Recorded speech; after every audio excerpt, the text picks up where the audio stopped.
En Afrique du Sud, les universités se préparent pour une nouvelle année scolaire alors que le pays sort de sa 4e vague de pandémie de coronavirus. Et les vaccins Covid seront une condition préalable pour le retour de beaucoup sur le campus. L'Union des étudiants avertit que des protestations contre le vaccin obligatoire se préparent. À l'université de Johannesburg, les étudiants disent qu'ils sont fâchés de ne pas avoir été consultés et affirment que les politiques portent atteinte à leur droit constitutionnel à l'intégrité physique. Les étudiants doivent aller se faire vacciner de leur plein gré, donc que vous soyez vacciné ou non. Dès que vous quittez le campus pour faire vos courses ou aller ailleurs, vous croisez des gens qui sont vaccinés et d'autres qui ne le sont pas.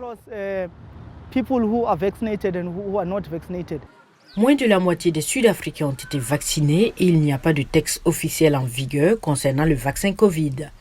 Les raisons de la réticence à la vaccination sont complexes.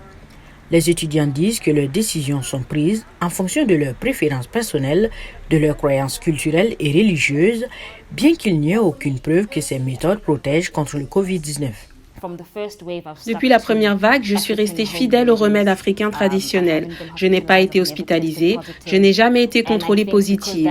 Et je crois que parce que cela a fonctionné pour moi jusqu'à présent, je vais continuer avec ces remèdes. On dit que les personnes vaccinées ont été protégées contre le virus et qu'elles devraient y trouver leur compte. Elles ne devraient pas être dérangées par le fait que quelqu'un d'autre choisit de ne pas se faire vacciner et d'exercer ce droit. Les vaccins protègent les gens, en particulier contre les maladies graves. Mais l'un des meilleurs médecins du pays affirme que les personnes non vaccinées présentent d'autres risques, sinon d'attraper et de propager le Covid-19. Ils sont beaucoup plus susceptibles de se retrouver à l'hôpital en soins intensifs et de mourir du Covid-19. Se retrouver à l'hôpital n'est pas seulement un fardeau que l'on assume.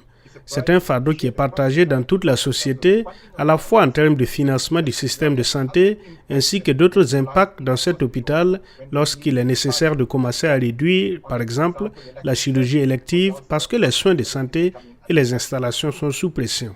C'est pourquoi il appelle à des mesures plus sévères pour ceux qui résistent. Pour les étudiants non vaccinés, ils perdent l'accès au campus.